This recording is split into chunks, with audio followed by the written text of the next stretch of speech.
लेकिन हमारे संविधान में रिकॉल की सुविधा नहीं है, नहीं तो मोदी जी की कान पकड़ के गद्दी से नीचे उतार दिया जाता। अब चूंकि पूर्ण बहुमत की सरकार मिली हुई है, ये लोग दंभी अहंकारी हैं, कोरा गप्पू हैं। पूरा देश ने मान लिया है कि फेंकू ही पप्पू है। ये तरीपार गिरी मंत्री और फेंकू प्रधानमंत्री ने पूरे देश को, ये वन मैन टू आर्मी की तरह पूरे देश चला रहे। ये हिटलर नेपोलियन की जोड़ी देश को बर्बाद करने पर तुला है कि आप निजीकरण कर रहे, तो आप नई रेल लाइन पे बिछवाइए उस जिन कंपनियों को आप दे रहे, जिन आप अपने व्यापारिक मित्रों को दे रहे। रंगा हुआ सियार था, शेर के रंग में सारा रंग उतर गया एक ही जंग की आगाज में।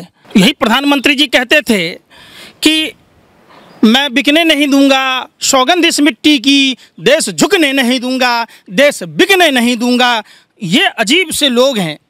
धरा बेच डालो, गगन बेच डालो, कीमत मिले तो कफन बेच डालो। कलम के सिपाही तो बिक चुके हैं, तुम बनकर मसीहा वतन बेच डालो।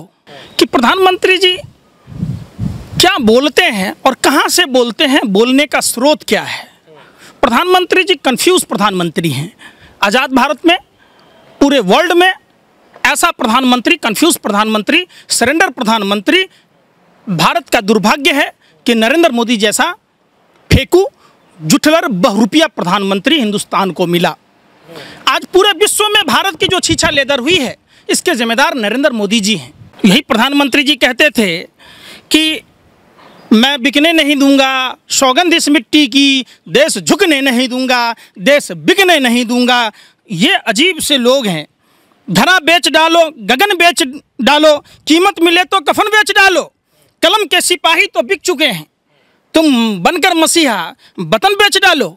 नरेंद्र मोदी जी कहते थे आंखें लाल कर दिखाऊंगा। हिंदुस्तान को विकास की बात करते थे, ये अमेरिका और उससे कंपैरिजन कर रहे थे। इन्होंने तो नेपाल और भूटान से भी बुरा स्थिति ला दिया। जिस रेल में स्टेशन पर ये प्रधानमंत्री जी कहते थे मैं चाय बेचा करता था, प्रधानमंत्री जी कहते थे कि रेल को हमसे बेहतर कौन जानेगा। प्रधानमंत्री जी, क्या यही आपका रेलवे से प्यार है, प्रेम है, जो आपने आज हिंदुस्तान की गरीब आवाम से रेलगाड़ियां भी छीन रहे हैं अपने व्यापारिक मित्रों के साथ। चूंकि चाइना रिलायंस के थ्रू कई $मिलियन इन्वेस्ट करना चाह रहा, वो सारा सगुफा, सारा एजेंडा इसलिए तय कर रहे। प्रधानमंत्री जी ने, देश ने देखा है कि रेलवे के तत्कालीन रेल मंत्री लालू प्रसाद यादव जी ₹1 ट्रेन का टिकट कम करके हजारों करोड़ का बेनिफिट पहुंचाया था। और ये प्रधानमंत्री जी बेतहाशा वृद्धि कर, प्लेटफॉर्म टिकट का वृद्धि कर, टिकटों में बेतहाशा वृद्धि कर, फिर भी आप रेल को नुकसान में बताकर जानबूझकर एक साजिश के तहत, देश ने देखा है जिस जियो फोन के ब्रांड एम्बेसडर, सेल्समैन, सप्लायर बनकर इन्होंने MTNL BSNL को डुबाया था, आज क्या हुआ। फ्री में भंडारा बांट रहे थे मुकेश अंबानी जी, जियो फोन के फ्री कनेक्शन बांट रहे थे, आज मनचाहा रेट ले रहे। ठीक रेलवे में इसी तरीके से साजिश के तहत देश की आवाम को लूटा जाएगा। इसलिए परेशान है कि आप निजीकरण कर रहे, तो आप नई रेल लाइन पे बिछवाइए उस जिन कंपनियों को आप दे रहे, जिन आप अपने व्यापारिक मित्रों को दे रहे। रंगा हुआ सियार था, शेर के रंग में सारा रंग उतर गया एक ही जंग की आगाज में। जब चाइना के बॉर्डर पर प्रधानमंत्री जी डायरेक्ट बैकफुट पर आकर चाइना को ब्रह्मास्त्र दे दिया।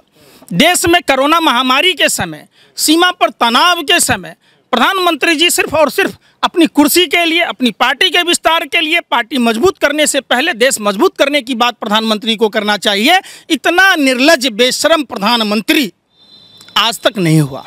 आपने देखा ये नमन चूस पकड़ाए हिंदुस्तान की जनता को कि नमन चूस चूसो, और इन्होंने पूरी मलाई खुद ही खा ली। पेटीएम में 500 करोड़ का चंदा लिया था। चाइना के और भी तमाम कई संस्थाएं हैं, उनसे चंदा लिया, उनको तो बैन नहीं किया। वीवो IPL का स्पॉन्सर है, जिसमें अनुराग ठाकुर के भाई अरुण कुमार धूमल कोषाध्यक्ष हैं, BCCI के सेक्रेटरी हैं, तरीपार गृह मंत्री अमित शाह जी के बेटे।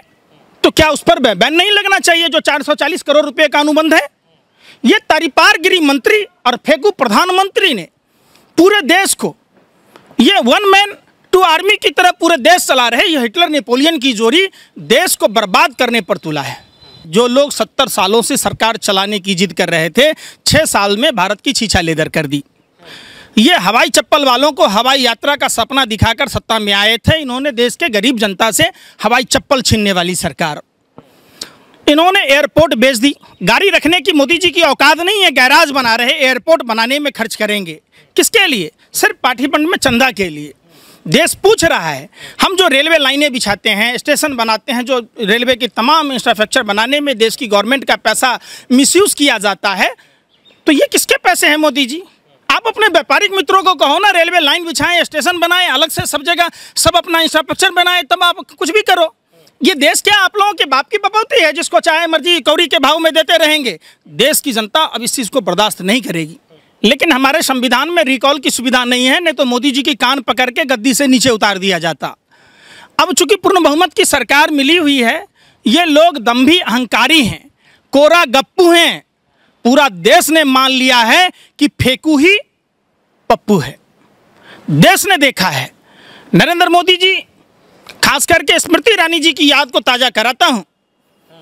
उस समय की वर्तमान स्थितियों पर, पेट्रोलियम पदार्थों पर बढ़ते हुए कीमतों पर, देश में महिलाओं के साथ हो रहे अत्याचारों पर, देश में कानून व्यवस्था पर चूड़ियां लेकर घुमा करती थी स्मृति ईरानी जी। आज आपका जमीर कहाँ मर गया?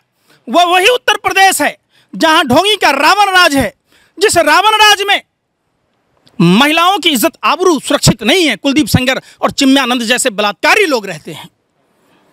जहां कानपुर में शेल्टर कांड हुआ, जहां 57 पॉजिटिव पाए गए कोरोना के, HIV पॉजिटिव पाए गए, ये कौन लोग हैं? सबका साथ सबका विनाश, पूरे भारत का सर्वनाश करने वाले लोग हैं ये। आपने देखा किस तरीके से कंपनियों को निजीकरण किया जा रहा है। हमारे दलित भाइयों की सारी चली गई। किस तरीके से युवाओं को बेरोजगार बनाए, जानबूझकर बना रहे। जो 2 करोड़ युवाओं को रोजगार देने की बात कर रहे थे, आज देश में 50 से 40 करोड़ लोगों को बेरोजगार बना दिया। आज देश ने माना है, खुद मोदी जी ने माना है, 5 किलो गेहूं और 1 किलो चना देकर इन्होंने जो लॉलीपॉप दी है, देश को कहाँ भूखमरी की ओर ढकेल दिया है, नरेंद्र मोदी जी बताएंगे। इनके जो संस्थापक थे, हिंदू महासभा और RSS एक दूसरे के पूरक थे। इन्होंने देश के आज़ादी के पहले भी देश को कमज़ोर किया, ये अखंड भारत को खंड खंड करा दिया। अगर ये लोग नहीं होते तो पाकिस्तान नहीं बना होता। पाकिस्तान बनाने में RSS और हिंदू महासभा के लोगों का योगदान था। 1941 की बात है। श्यामा प्रसाद मुखर्जी, फजल उल हक मुस्लिम लीग के थे, उनके साथ सरकार बनाए जिसमें श्यामा प्रसाद मुखर्जी वित्त मंत्री थे। धर्म के आधार पर विभाजन की बात उन्होंने की थी। 1943 में गुलाम हुसैन उदयतुल्ला खां और जिन्ना के साथ सरकार बनाने वाले लोग सिंध प्रांत में धर्म के आधार पर विभाजन की बात की और भारत के टुकड़े टुकड़े कराए। ये टुकड़े टुकड़े गैंग के लोग हैं, यही तो देशद्रोही है। आज देश में जो भी कुव्यवस्था फैली है, इसके जिम्मेदार नरेंद्र मोदी जैसा घटिया स्तर का प्रधानमंत्री है।